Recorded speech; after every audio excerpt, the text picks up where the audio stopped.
Buenas noches, buenas tardes, comunidad de Macondo, buenas tardes, América Latina. Aquí estamos, Leandro, Marco, Ina, con una de las últimas ediciones de Macondo de este 2024 que ya se acaba en un par de semanitas.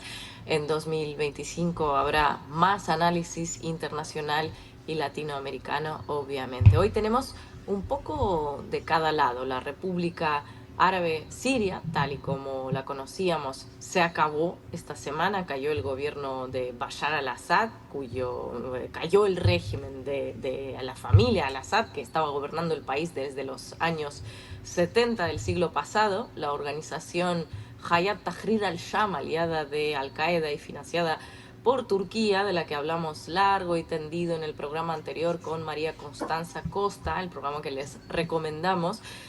Pues esta organización tomó el control de los puntos neurálgicos del país, incluida la capital Damasco. Al-Assad recibió asilo político en Rusia por decisión del presidente Vladimir Putin junto con su familia, y los yihadistas de HTC ahora pues, prometen una transición ordenada en Siria, al tiempo que se difunden vídeos de cómo sus integrantes torturan, asesinan y vandalizan los cuerpos de todos a los que consideran infieles.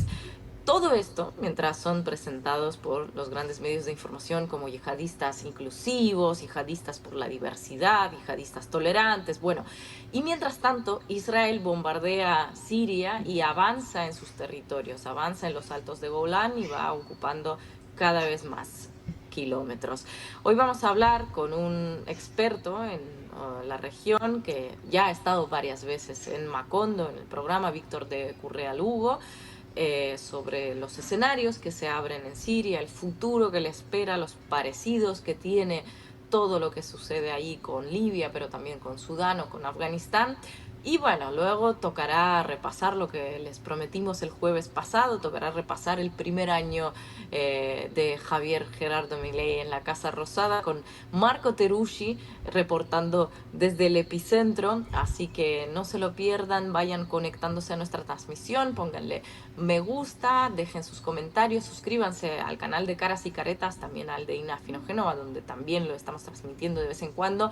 Y ya si quieren y si pueden, nos pueden apoyar con sus donaciones. Vamos a arrancar. Bienvenidos.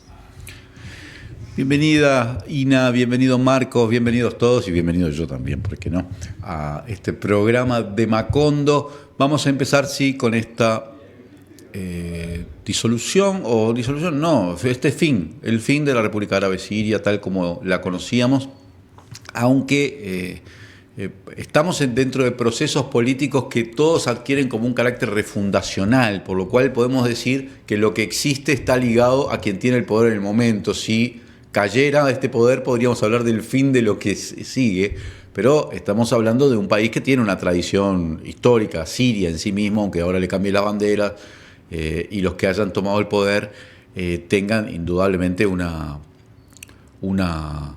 perspectiva política, religiosa, filosófica completamente distinta a la que caracterizó al Baas, al régimen de Bashar al-Assad. En unos minutos, no sé si ya lo tenemos en contacto, no, todavía no, a Víctor Correa, de Correa Lugo, vamos a hablar con él, pero bueno, las primeras imágenes y lo que hemos visto hasta ahora, a mí por lo menos no me llaman la atención, salvo, tampoco me llama la atención, el ingreso de Israel a territorio sirio, pasando los altos del Golán, entrando francamente en ese lo que se llama territorio báfero de amortiguamiento, pero acercándose a Damasco, y con una actividad, yo diría hasta media frenética de Netanyahu, de decir, ahora hay que tomar, ¿no? Hay que invadir y extender las fronteras de Israel. O sea, no sorprende porque a mí en particular me impresiona como que Israel no es que estuvo detrás de esto, pero participó, tuvo cierta complicidad en el alzamiento militar de estos grupos yihadistas, por más que parezca una contradicción, porque incluso creo que jamás se pronunció como a favor de la caída de al-Assad, ¿no? Pero lo cierto es que tanto Turquía como Israel como Estados Unidos tenían intereses contrarios a lo de Bashar al-Assad. Ahora sí, tenemos a Víctor de Correa Lugo. para conversar. Bienvenido, Víctor, muchas gracias por acompañarnos acá en Macondo nuevamente. Has estado en varias oportunidades en los últimos tiempos en nuestro programa porque esta región, la región de Medio Oriente, ha estado atravesada por situaciones trágicas y guerras y genocidios de una manera constante, por lo menos desde octubre del año pasado, pero ya venía y ahora se ha generalizado esto. Tenemos esta nueva situación en Siria que queremos analizar contigo. Primero te damos la bienvenida y unas primeras reflexiones, Víctor. Muchas gracias. Creo que uno de los principales problemas al que nos hallamos es a cómo estamos leyendo esa realidad. Entonces tú encuentras dos tensiones, la tensión que dice Bashar al-Assad era el más demócrata de los presidentes que ha tenido Oriente Medio, la excepcionalidad siria y por tanto todos los que pelean contra él son malos, malísimos. La otra es el presidente Bashar al-Assad es absolutamente malo, malísimo y los que luchan contra él todos son freedom fighters o luchadores por la libertad. Yo creo que hay que hacer un poquito de historia, voy a tratar de hacerla de una manera muy ágil. La primera es que estamos hablando de los al-Assad que duraron en el poder durante 54 años. Del año 1970 al año 2000 estuvo el padre Hafez al-Assad, quien manejó un gobierno autoritario de partido único en el que los derechos civiles y políticos no jugaron mucho, aunque sí habían derechos económicos y sociales en términos de subsidios, acceso a la educación, al trabajo y cierta estabilidad económica. Sin embargo, la oposición, por ejemplo la de los hermanos musulmanes, fue muy golpeada en el año 82 con una masacre sobre la que hay diferentes versiones, pero se habla de miles de muertos.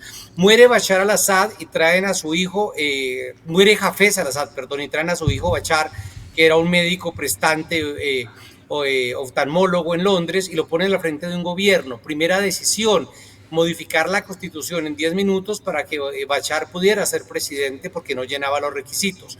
Y el gran pecado de Bashar al-Assad es que continúa con el modelo de su padre, que es un modelo absolutamente autoritario. En el año 2000 hay un grupo de personas que escribe el manifiesto de los 99 donde le dicen, señor Bashar al-Assad, ojo con la democracia. Un grupo más numeroso de 300 en el año 2005 le dice la declaración de Damasco, cuidado con la democracia, y él no solo mantiene el régimen autoritario, sino que desarrolla una política neoliberal de desmonte de subsidios, de privatizaciones, que genera un grave problema económico, no solamente por el embargo, como dicen los defensores de Bashar al-Assad. Y luego nos vemos con las marchas de 2011. Yo cubrí como periodista las marchas en toda la región de Oriente Medio. No compro la teoría de que todo fue creado en un cuartel de la CIA o en una cueva de Al Qaeda. Creo que allá había gente genuina y auténticamente protestando. Se da una guerra civil. En Siria nos encontramos con un problema. Yo estuve cubriendo aquello y lo que me decían los muchachos es los primeros 3 meses fueron sirios, pero después esa guerra deja de ser siria. Empiezan a entrar fusiles de las monarquías del Golfo, se militariza muy rápido aquello y dentro de eso aparece un vacío, y voy a hacerlo breve. Entonces tenemos una oposición armada en el entonces Ejército Libre Sirio, un gobierno armado que es el de Bashar al-Assad y un vacío de poder que lo llenan los grupos yihadistas que pasan de Irak a Siria, que constituyen grupos como el Al-Nusra, que va a ser el padre de lo que hoy tenemos como el grupo Tahrir al-Sham o Hayat Tahrir al-Sham. Bueno, en ese contexto creo que hay una responsabilidad de Bashar, hay una responsabilidad del islamismo, hay una responsabilidad de la oposición, y con esa complejidad tenemos que leer a Siria. Si para nosotros Siria es únicamente un problema de buenos y malos, pues tendremos una respuesta muy simple, pero por tanto incorrecta. Víctor, ¿cómo estás? Gracias por estar en Macondo. La verdad que hay muchísimas preguntas para hacer. Yo tengo una lista de todo lo que estuve indagando y no conseguí las respuestas, pero tal vez hacerte la primera, porque el jueves pasado en este programa hablábamos sobre la ofensiva y se veía a Bashar al-Assad con poca capacidad de resistir, pero tampoco estaba tan claro que a los 3 días iba a caer. ¿Cómo se explica que en 10 días u 11 días que duró la ofensiva logró hacer que se fuera del país? Y a su vez, conectado con eso, ¿no vieron que esa ofensiva estaba ahí? ¿No la detectaron? Si la detectaron, no supieron qué hacer, porque de repente como si emergiera una fuerza de una envergadura militar capaz de avanzar hasta Damasco y un gobierno que se desmorona un castillo de naipes. A ver, varias cosas. La primera, Bashar al-Assad no leyó las protestas del 2000, los llamados del 2005, las grandes marchas del 2011. Solo para dar un dato, en una ciudad que se llama Hama, hubo una marcha que se calcula de 800.000 personas en el año 2011. Eso hay que escuchar. Si a mí me intentan decir que esos 800.000 son agentes de la CIA, hombre, me gustaría meterme entonces a la CIA para voltear un país, es así de fácil. Pero luego viene un desgaste de guerra en la que efectivamente el ejército se impone contra el predominante en los años 17, 18, 19, que es el Estado Islámico, gracias a la ayuda que le da Irán y Rusia. Sin embargo, Irán y Rusia, por lo que se ha filtrado, también le dijeron a Bashar al-Assad en el 2019 varias cosas. Una, escucha a su pueblo. Se lo dijo el general Soleimani, que después fue asesinado por Estados Unidos. Se le dijo, desarrolle unas elecciones, pero no como las 2014, que son elecciones acomodadas. Rusia le dijo, cuidado con ese foco de yihadistas que sobrevive en Alepo, y que ese foco cogió la medio oposición decente, digamos, y la engulló. Entonces, no es lo mismo el Ejército Libre Sirio del 2012, con una agenda más o menos democrática, al Ejército Nacional Sirio, cambió de nombre, y que se volvió pro-yihadista en estos días. No lo resolvieron. Hubo otra ventana de discusión con los kurdos sirios que tampoco aprovechó. Entonces, por un lado, no hay ayuda política. Esa ayuda política le significa que Irán y Siria no lo apoyen militarmente, pero además lo que se sabe es que el ejército de Bashar al-Assad tiene un grave problema de corrupción y de inoperatividad, al punto que los de este grupo HTS logra avanzar hasta Damasco sin que hayan grandes combates. Es decir, un ejército que se rinde, que pierde el apoyo de Irán y de Siria por sus propios errores. Entonces, uno podrá decir que el grupo HTS son malas personas, lo que uno quiera. Pero hombre, Bashar al-Assad nunca escuchó ni a su pueblo, ni escuchó a los rusos, ni escuchó a los iraníes. Entonces termina por pagar, su arrogancia política termina por llevarle a donde está ahora. Víctor, buenas tardes, muchísimas gracias por estar aquí. Ya sabes que siempre es un placer volver a tenerte en Macondo. Aquí estoy leyendo los comentarios en vivo. Martín, por ejemplo, dice, es raro que Rusia ni Irán no se movieran para apoyarlo. Yo en los días posteriores inminentes a la caída de al-Assad y su huida a Rusia, he visto algunas teorías que insisto que es todo especulación, no hay prueba alguna, pero sobre todo en ruso, pero también en español he visto como a gente sugerir que podía haberse tratado de una suerte de acuerdo entre Rusia y Estados Unidos, que Rusia le deja tirado, digamos, a al-Assad a cambio de una suerte de acuerdo en Ucrania, ¿no? Tú has estado en Ucrania, has escrito un libro, has cubierto el conflicto, conoces la situación en ambos sitios. ¿Qué te parece esta especulación, teoría, lo que sea? ¿Lo ves verosímil o hay que descartarla de plano? A ver, yo no soy amante de las conspiraciones, pero las conspiraciones existen. Yo creo que en eso, por responsabilidad que ustedes como Macondo la han tenido, me parece que yo no debería arriesgarme a decir, se habla, por ejemplo, de drones ucranianos en manos de los de HTS. Lo que sí es cierto es que tenían drones y tenían misiles guiados, o sea, alguien les dio armas. ¿Por dónde se entró armas? Sin duda por Turquía, la parte de Hatay y la parte sur de Turquía, que es la que empata con Afrin y Alepo, que son las provincias más al norte de Siria, donde estaba fortalecido este tipo de grupos, pues fueron alimentados. Ahora, este tipo de grupos no es solo HTS, son 10 grupos por lo menos que están allí metidos. A Turquía le interesaría sin duda lo que hay allá, van más allá de las especulaciones. Tal vez lo que yo sí me permito subrayar, Ina, a riesgo de ser reiterativo, es no perdamos en el debate la agenda local. Es decir, yo estos días he estado yendo demasiada gente sabe de Siria, todo el mundo sabe de Siria, entonces la gente está que es un problema de ajedrez. Pero hombre, no somos capaces de aceptar que los sirios pueden tener su propia agenda, nos guste o no, que HTS no agenda, nos guste o no, que cientos de miles salieron a celebrar la caída de Bashar al-Assad, nos guste o no.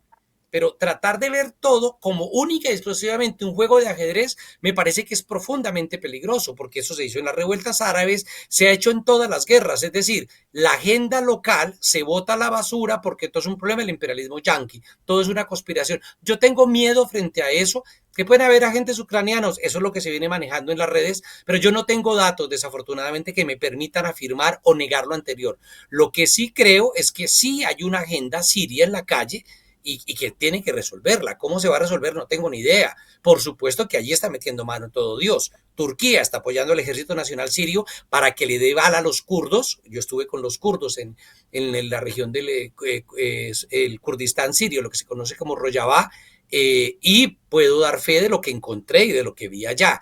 Está Estados Unidos, por supuesto. Está Israel, que ya pasó la línea del Golán y trata de generar una zona buffer mucho más grande, desarrollando, algunos dicen, el modelo de lo que sería el Gran Israel. Está Irán, por supuesto, que ha planteado que va a mantener un diálogo más o menos fraterno entre paréntesis, con los nuevos llegados al poder. Está Rusia, que ha planteado también un diálogo con estos llegados al poder. ¿Qué es los llegados al poder? Pues ha pasado muy poco tiempo para saber qué son. Por un lado, hay un discurso mediático muy bien hecho. Si ustedes ven al Yulani, o como dicen en español, al Golani, en sus entrevistas, ya no volvió a utilizar el nombre de al Yulani, que es un hombre de guerra, ya sale bien peinado, maquillado, vestido. O sea, hay una lógica publicitaria brutal. Pero eso no quiere decir ni que sea mentira ni que sea verdad. Toca esperar a ver qué sucede. Han llegado videos donde se habla de ejecuciones sumarias, han llegado informaciones de que hay limitaciones al desplazamiento de las mujeres dentro de Damasco, pero nada de esto ha podido ser verificado. Les cuento, si funciona todo este fin de semana estaría llegando a la región y podría contarles un poco más de lo que está pasando. Pero hay un problema de verificación de lo que está pasando. Y ahí es donde yo llamo a que estamos haciendo política con el deseo.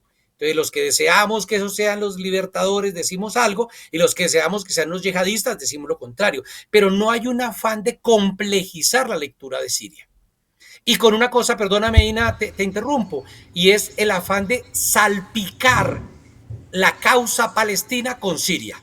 Entonces, hace poco puse un tuit que yo decía que lo que ha unido Palestina no lo separe Siria, porque parece que ahora para ser pro-palestino hay que ser pro-Bashar al-Assad, y eso me parece una torpeza terrible. Víctor, de todos modos está en riesgo la integridad territorial de Siria, por lo menos tal como conocemos ahora Siria, se podría estar repartiendo en pedazos. Israel está avanzando, no sabemos hasta dónde va a avanzar, pero bueno, Turquía tiene intereses territoriales, puede haber otros. ¿Te parece que existe esa posibilidad de una solución de varios estados o de una federación de estados, de autonomías, algo por el estilo? Sí, no. Mira que un referente que nos están colocando es Libia. De Libia dijeron eso en el 2012. Se va a partir, Cirenaica se va para un lado, la otra región cuyo nombre no puedo acordarme se va por otro lado. Libia no se rompió. También pensamos eso en la guerra civil del Líbano. Se va a partir en varios pedazos. No se rompió. Ahora, ¿qué sí es interesante? Los kurdos, a los que se les adjudica erróneamente que quieren partir el país e independizarse, lo que no es cierto, o sea, quien diga eso no conoce el discurso kurdo sirio, no están por la independencia ni por el separatismo. Los de HTS tampoco lo han planteado. Rusia, Irán, Estados Unidos e Israel y Turquía menos, y de pronto solo por hipocresía han planteado la unidad territorial de Siria. Yo creo que la fragmentación de Siria no le conviene absolutamente a nadie en este momento y nadie la va a apoyar, porque es un estado profundamente frágil.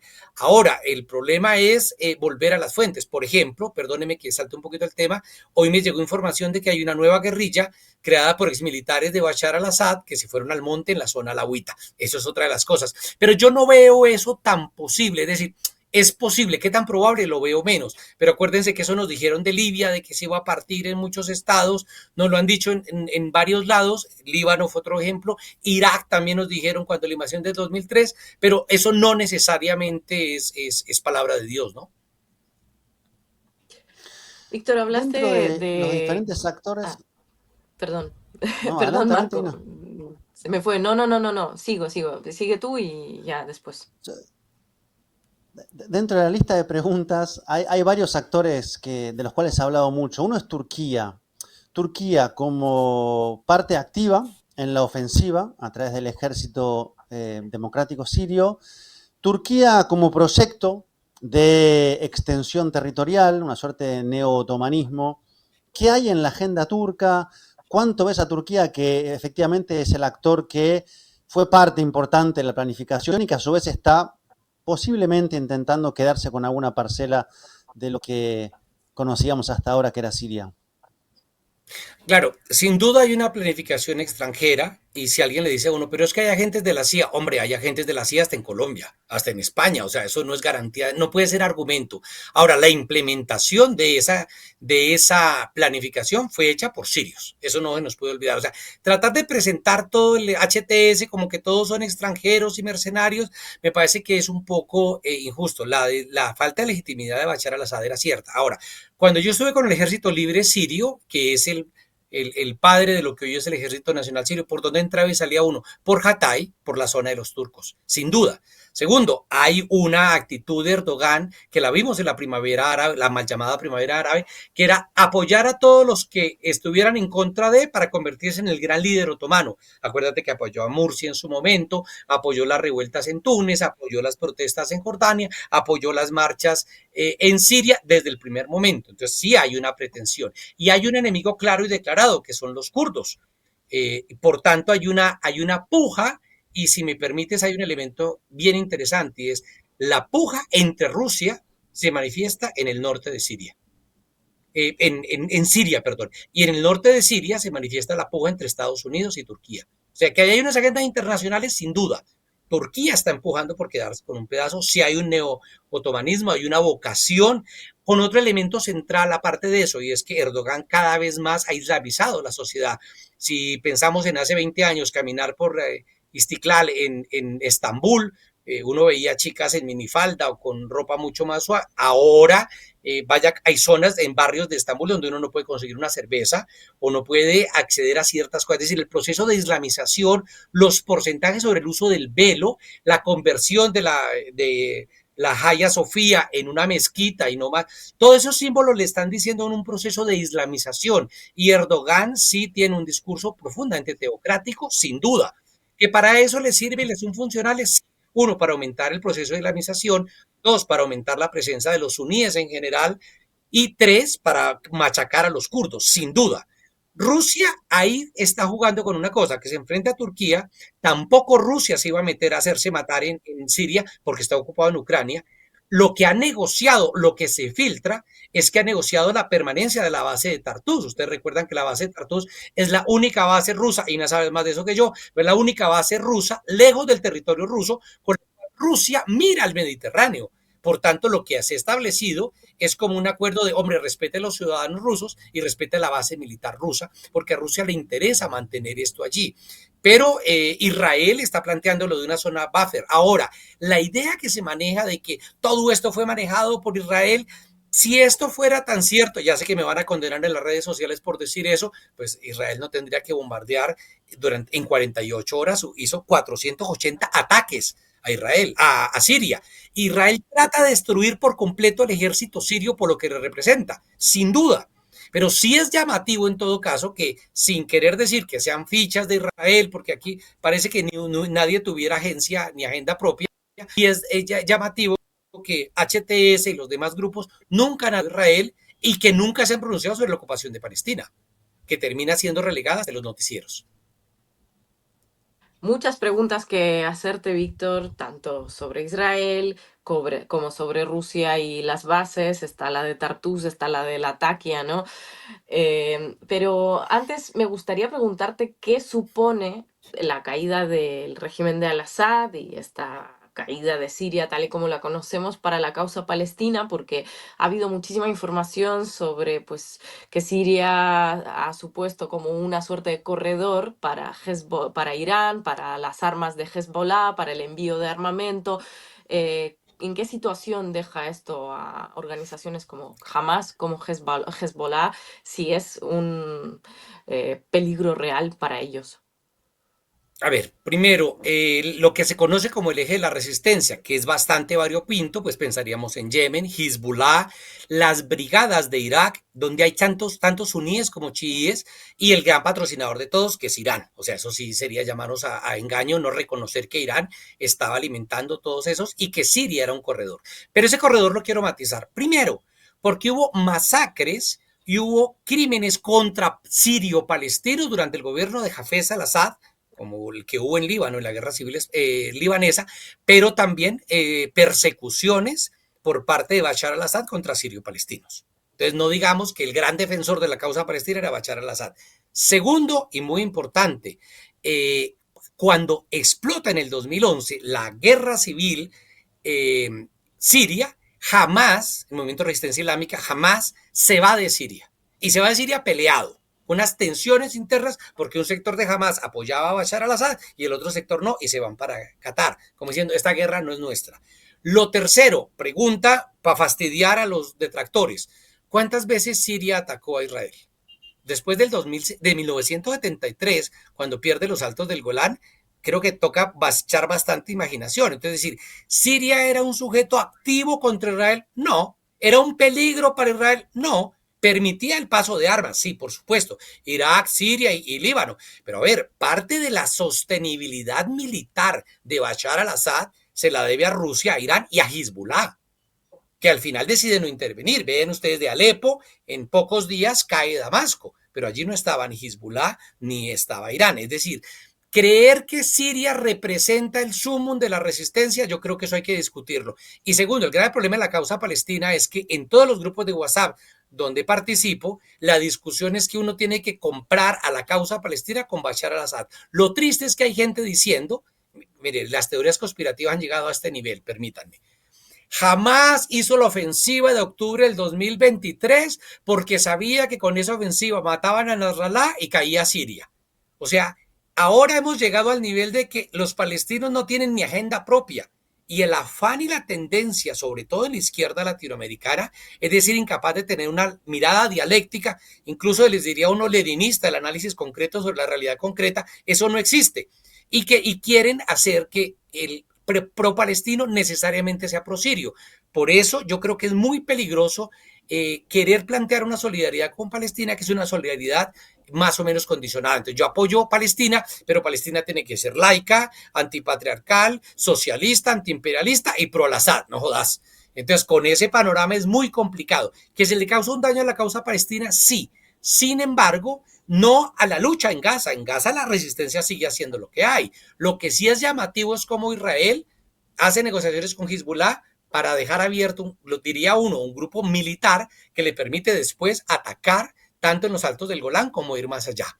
Sin embargo, lo que yo sí veo es que la causa palestina a nivel mundial se está contaminando para beneficio de los sionistas, porque ve agarrados los pro-Assad con los anti-al-Assad y la causa palestina se empieza a sentir mermada, no solo en los titulares, sino en su propia cohesión interna.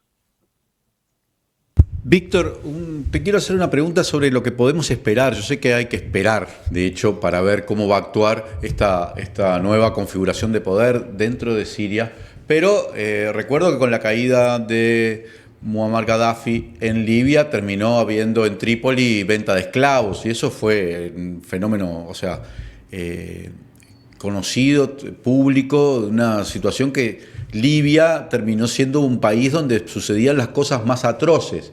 Ahora te pregunto en el caso de Siria, ¿cuál es la situación que puede? Porque el gobierno alauita de todas maneras era un gobierno secular o por lo menos respetaba a los cristianos, respetaba la existencia de otros cultos. ¿Es esperable que esa tolerancia exista ahora o podemos decir que cuando se asiente este gobierno de raíces más yihadistas, más salafistas quizás, haya persecución contra las diferentes cultos, religiones, etnias, en fin? Lo que se sabe desde el terreno es que ya ha habido casos de persecución desde esa mirada salafista, esa mirada intolerante para algunos grupos religiosos. Ahora, eso no quiere decir que vaya a ser la constante, con lo cual no estoy respondiendo a tu pregunta, sino evadiéndola. ¿Qué esperamos? Hay que ver, uno, al-Golani no se plantea ser el jefe, como si lo hace al-Baghdadi cuando controla la zona del Estado Islámico. Eh, y eso ya está mandando un mensaje. ¿Hacia dónde va esto? Como me decía un kurdo en unos campamentos alguna vez en el norte de Irak, ¿no? Nadie sabe lo que va a pasar en Oriente Medio en las próximas 24 horas. Nadie sabía ni veía venir eso que se está dando. Lo que llama la atención, uno, es la presión política que sean capaces de ejercer los actores externos para mantener la unidad territorial siria. Dos, la lucha de poderes dentro de estas 10 organizaciones. Si al-Yulani se impone, pues tendremos un modelo o tendremos un modelo que puede ser más o menos yihadista. Tercero, si la tolerancia se va a ver reflejada en lo que quiere o no quiere Turquía. Es decir, ¿qué va a pasar con los kurdos? Acuérdense que toda la parte norte, que es la parte del petróleo, está en manos de los kurdos. Entonces ahí hay otro problema de cuál es el tipo de modelo que se quiera. Y tercero, hay una sensibilidad frente a algunos temas, como los derechos de las mujeres, como el derecho al voto, donde se plantea. Fíjense que la misma diáspora siria está teniendo dudas sobre si volvemos ya mañana, pasa mañana. Ya sé que hay algunos que han vuelto a los pocos minutos, pero mucha gente se está quedando por fuera esperando a ver qué pasa. Y la otra cosa que yo creo que pesa es la posibilidad de que la sociedad se movilice. Así como se movilizó contra Bashar al-Assad, si la gente está en la calle y es capaz de imponer una agenda democrática, como lo hizo la gente en la calle en 2012, que generó las elecciones de 2013 en Egipto, vamos avanzando. Si se da como lo hizo Túnez, con todos los errores que ha cometido Túnez, pero en el 2011 fue capaz de imponer unas elecciones diferentes, vamos avanzando. El problema también está de cuál es el papel de la sociedad civil, porque no estamos frente a una sociedad civil que, bueno, no existía en la época de Bashar al-Assad. Del 2011 al 2020, toda la experiencia de los comités nacionales, comités locales de participación, fue una gran experiencia. No es la ausencia de sociedad civil que vivimos en Afganistán, por ejemplo. Esa sociedad civil que hoy se está moviendo, si es capaz de actuar de una manera rápida, beligerante, con una agenda, ahí hay una posibilidad de salvar el país. Y sobre todo los que estamos de afuera, me parece que si seguimos montados en la idea de que criticar al Assad es aprobar terroristas o que rechazar a terroristas es abrazar al Assad, pues yo creo que no estamos contribuyendo para nada a los análisis cuidadosos y complejos. Te hago la última por mi parte. ¿Cuál es tu evaluación sobre todas las acusaciones, denuncias sobre lo que era el régimen de Al-Assad? Pienso, por ejemplo, en la cárcel de Sednaya, que ahora está en todos los titulares del mundo, en toda una serie de acusaciones que se están haciendo. Bien decías que en muchos casos cuesta como corroborar las fuentes y confirmar las informaciones, pero dentro de este río revuelto, marcado por muchas agendas, ¿cuál es tu evaluación a la luz de lo que sale o no sale, si es o si no es, o qué podemos decir? A ver, varias cosas, ¿no? La primera, esto no es publicidad política porque el libro ya está descontinuado. Este fue mi trabajo sobre Siria, de hacerle seguimiento a la guerra desde 2011 hasta 2019. Lo publicó Penguin Random House. Y ahí hay una serie de entrevistas de cómo se da la cosa, ¿no? Yo pienso que Bashar al-Assad sí cometió crímenes. El problema no es la cárcel aquella, porque, por ejemplo, hoy estaba circulando un video de esta cárcel que era terrible y ya lo desmontaron. Mire, esta es una cárcel en Camboya, no mientan. Eso no quiere decir que no haya habido cárceles. Las entrevistas que yo hice de 2011 hasta el 2019, curiosamente, mucha gente mencionó la idea de lo que llamaban las cárceles negras. Lo escuché entrevistados en Jordania, en Turquía, en Siria, en Líbano y en Egipto. Por tanto, sí había una crisis de derechos humanos, por lo menos la percepción muy grande. Segundo, la caída ahorita me van a crucificar, pero la caída de estos barriles explosivos en ciudades como Homs, Hama, Alepo, Palmira, la misma Damasco, caían desde el cielo, pero ni en su momento Daesh, ni el Ejército Libre Siria, ni el entonces Frente al-Nusra, ninguno, ni el Frente Islámico, ninguno tenía helicópteros. Si algo cae del cielo, los únicos que tenían helicópteros y aviones era el ejército de Bashar al-Assad. Maher al-Assad, su hermano, estuvo muy comprometido con violaciones de derechos humanos. Por tanto, yo no creo que podamos creer todo lo que dicen los medios de comunicación, pero yo sí creo que hay una crítica a los derechos humanos que tiene una razón de ser, por lo menos en lo que me manifestaron. Y lo segundo que resulta interesante son los indicadores. La pobreza pasó, no tengo aquí el dato, a ver si lo logro recordar, del 20% de pobreza, a los 10 años tenemos un 34% de pobreza. La riqueza, el 60% de la riqueza de Siria estaba en manos de un primo de Bashar al-Assad. Entonces, sí hubo una acumulación con un problema grave y es que hubo una brecha entre ricos y pobres que aumentó durante la primera década del año 2000, con un agravante importante y es que hubo todo el problema de las cosechas y el daño agrícola frente al cual no hubo una política de subsidios. Al contrario, Bashar al-Assad desmontó los subsidios. Es decir, si la izquierda latinoamericana se mueve contra dos cosas, independientemente no vayamos a discutir qué es izquierda a estas alturas de la vida, pero si estamos de acuerdo en que se pelea contra el autoritarismo y contra el neoliberalismo, Bashar al-Assad encarnaba efectivamente las dos cosas. El argumento que le dan a uno de los seguidores de Bashar al-Assad es, no, es que había un embargo. O sea, un embargo no quiere decir que la inequidad en la distribución de la riqueza puede ser que la pobreza se pueda repartir, vale, pero no argumentemos de que el embargo como gran mito salvador y la excusa. O el otro argumento es que los que vienen a reemplazar a Bashar al-Assad son mucho peores que Bashar al-Assad. Vale, pero ese no puede ser el argumento para entonces justificar lo que estaba pasando. Yo sí creo que hubo graves errores de gestión, pero además, fíjense, los rusos están saliendo a decir, le dijimos que oyera a su pueblo.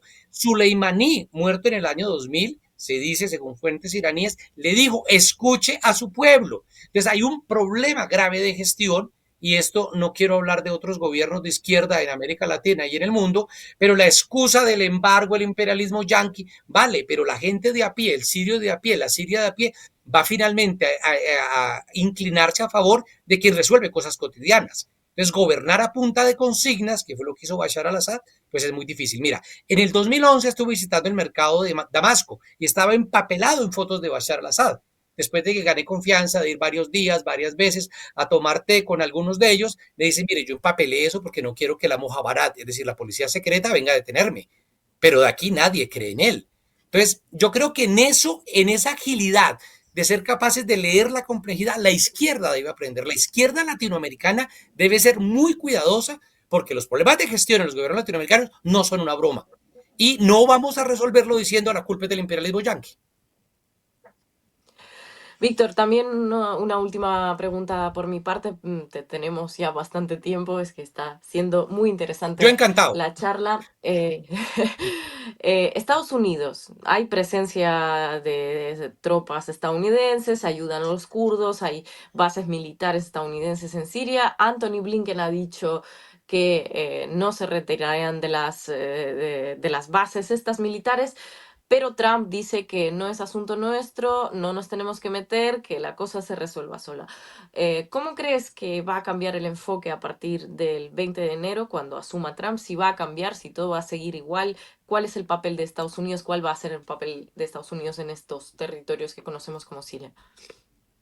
Creo que lo dije en uno de los programas anteriores, después del discurso en junio del 2010 que dio Obama en la Universidad Al-Azhar en Egipto. Estados Unidos perdió el norte para entender Oriente Medio. Entonces uno lo ve dando bandazos a favor o en contra, pero nunca entendió las revueltas árabes, nunca entendió la crisis del Daesh. Paréntesis, el Daesh o Estado Islámico, yo no sé por qué lo llaman ISIS en inglés, pero bueno, el Daesh, al-Nusra y estas organizaciones tienen una historia dentro de Oriente Medio. No fue que llegó alguien de la CIA, junto a 4 yihadistas, les dio la bendición y los armó y ya. No, hay una historia que tiene que ver con muchas cosas y que hay que complejizarla a la hora de decir. Ahora, la relación entre Estados Unidos y los kurdos. Estados Unidos entra, y es efectivamente, yo vi las bases militares, la base militar grande de Estados Unidos y la de Francia, en el norte de Siria, en la zona de los kurdos, en un momento en que el Estado Islámico está destruyendo a los kurdos. Y los kurdos, en la famosa batalla de Kobane y otras tantas, se enfrenta al Estado Islámico y es uno de los que garantiza la derrota del Estado Islámico. ¿Qué se le critica a los kurdos? Que recibieron ayuda del imperialismo yanqui. Esto lo digo con un poquito de ironía. Vale, pues yo en un debate que tuve hace poco con amigos venezolanos les decía, pues con esa regla de 3, entonces, ¿qué es lo que dice? Los kurdos todos son agentes de la CIA porque Estados Unidos los apoya. Primero, eso es desconocer la historia y sufrimientos del pueblo kurdo. Segundo, el genocidio que les hizo Hussein en el 89. Y tercero, conocer la historia de los kurdos. Los kurdos sirios hoy no quieren independizarse, están llamando a la unidad territorial de Siria desde hace por lo menos 2019, que fue la última vez que yo estuve con ellos allí.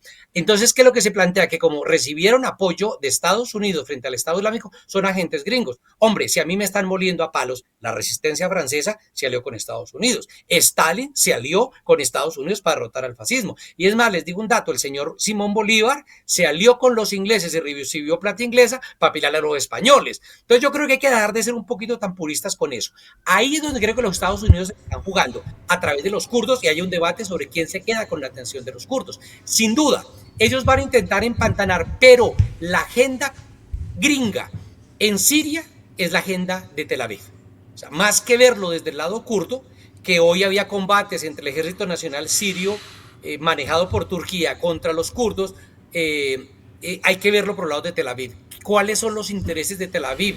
En Siria nos va a decir más sobre cuáles intereses va a seguir Washington en Siria, más que directamente de Washington. Ahora, con relación a Trump ha planteado el retiro de las tropas de algunos lados. La vez pasada tuvimos una discusión al respecto, e incluso la discusión sobre la financiación de la OTAN, que es un tema bien importante, lo ha planteado Donald Trump. Yo sí creo que en el caso de Ucrania Trump va a plantear alguna negociación, pero en el caso de Siria se va a someter, al igual que Biden, a lo que diga Israel. Muchas gracias, Víctor Correa Lugo. La verdad que muy interesante.